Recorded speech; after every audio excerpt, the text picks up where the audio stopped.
feeling of seeing the reveal, seeing the 3 seed rather than maybe a 2 seed, and looking ahead when you kind of analyze the bracket, do you like the draw that you guys got? Yeah, I mean, I think we knew, the 3 seed with how Purdue was playing, and then winning it, we kind of knew how that was gonna, bump us down to a 3.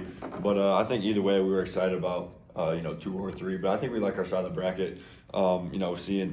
Seeing possibly Duke again, UConn again, and possibly Ohio State. And I think we like our draw. North Dakota State's a good team. Make a lot of shots. So it'll be a good matchup, but I think a good region for us. Had you done some prep on them already? No, we just did more of a logistics prep and stuff like that. But I've kind of seen them play here and there around the year. Lindsay? Okay. I know Selection Sunday is an exciting time. You want to get right to it, but is there a different level of excitement considering the early exit from the Big Ten tournament and really want to get back out here that you almost kind of have to manage your emotions right now?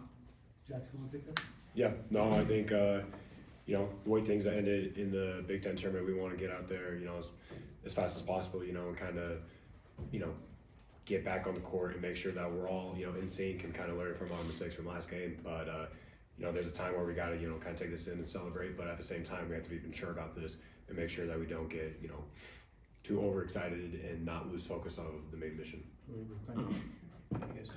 You guys touched on having played Duke on some of these teams before. I wonder, how much of an advantage is it to have played a team before going into the postseason? I know that's not a usual thing.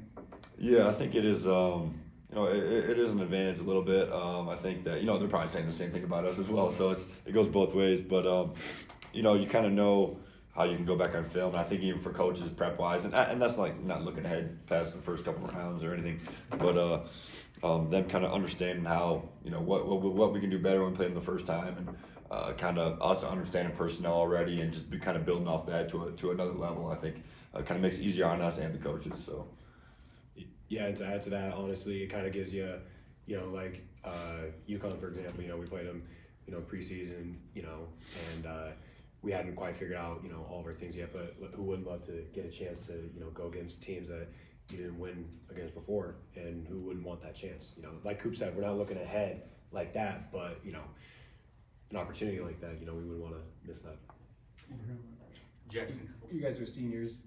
You remember doing this as freshmen. Obviously, what does it feel like knowing this is the last time, and like you guys talked about, one more loss and that's the season? You know what? I think that although there is a certain pressure of last one and done, we treat this as the same way we treated the last 4 years. This is the most important stretch for us. Whether being a senior, being a freshman, we need everybody to play. And although there is a pressure, like this is the last one for us, it, can kind of get you a little bit, but at the same time, we're excited on, where we're at, and, we'll be excited to, get back on the court. And, although we didn't do great in the Big Ten tournament, we figured out what we didn't do right, and we'll be excited to, get back out there and kind of prove ourselves. I think also, like, we think back 2 years ago where we're sitting in the we're sitting there not really knowing if we're going to make it or not, and we're in the last region, so we always think about that. And it is an honor to still be playing this time of the year. And I think for us as a senior, it's a coming in as top 3 seeds back-to-back years is something we can take pride in and continue to kind of grow off of, especially off an early age in the Big Ten. Kind of understand how we can bounce back from that and kind of use that as a learning experience as a positive for us. And having an extra day or two of rest and understand how that's gonna help us kind of catapult into where we're gonna play our best basketball. Jack, Scoop, for both of you, obviously you mentioned you're both seniors. What are you most looking forward to with giving it one more go in the March? I think for me, it's just I think both of us are playing our best basketball, so it's understanding how we can impact winning, how we can impact it now at the highest stage. During the year, I think we've kind of showed our highs and lows, and now we can really kind of unleash our full potential, our team's full potential, and hopefully play flawless basketball. So yeah, and like Coop said, we're playing our best basketball. We had some highs and lows, but also this is the time where we have to show the new guys and the young guys what this is like. And I remember being a freshman and sophomore going into this tournament being, really nervous and having all that pressure. But I think it's really important that we, kind of slow this down for the young guys so that as the next years go by, when we're not there with them, they can be comfortable going into the years, ahead of them, or the next couple of years they can be, comfortable and not super pressured because we were there to kind of help them through this because we're obviously want to keep, Izzo's streak going, and we have to be, that's part of our jobs as captains is making sure that we can, hold everybody, the entire team to the standards that we have to play at. Down here, Jack. For either of you guys here, kind of off your answer there, Jackson, with that question, what is one thing you guys wish that you would have known playing in your first March Madness for maybe any of the new guys, whether it's transfers or first years, on this Michigan State group? What's one thing you guys wish you would have known before you guys went out for your first time?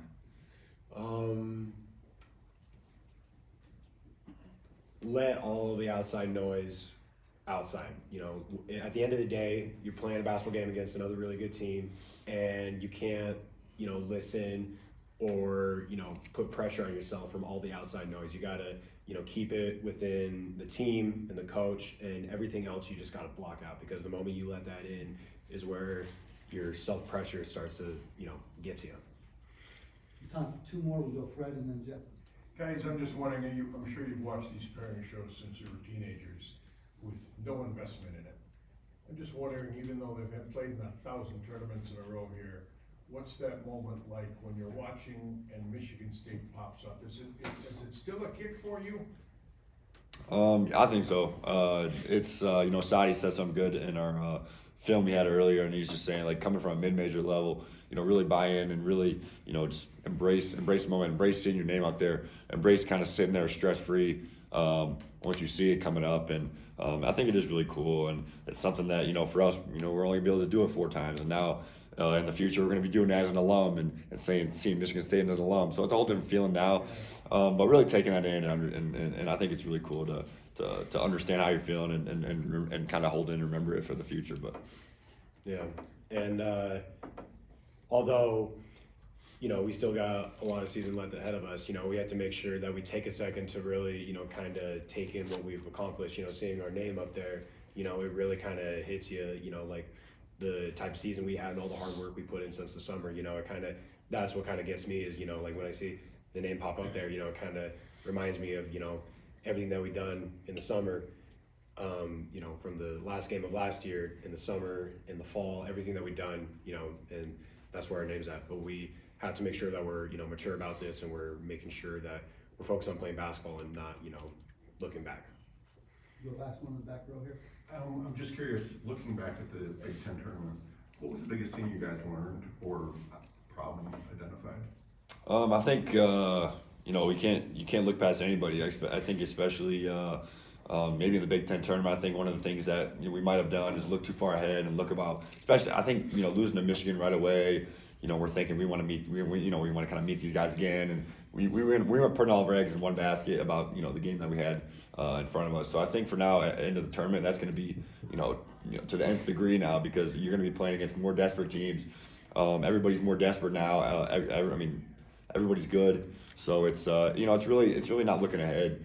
Understanding your first weekend, winning that first game and winning that second game is the most important thing. That's got to be on our plate for. Yeah, and I completely agree with Coop. And then another thing that I feel like we learned is that we have to make sure that we really understand the sense of urgency from the other team, because if we underestimate that in any way, they can get the jump on us. And we have to make sure that when we enter the building, that the other team can sense that we want more than them. And I think with UCLA, it's like Coop said, our minds weren't necessarily in that game, and we might have been looking too far ahead, or thinking about down the road instead of being in that game that night. Awesome, thanks guys. Okay. Thanks guys.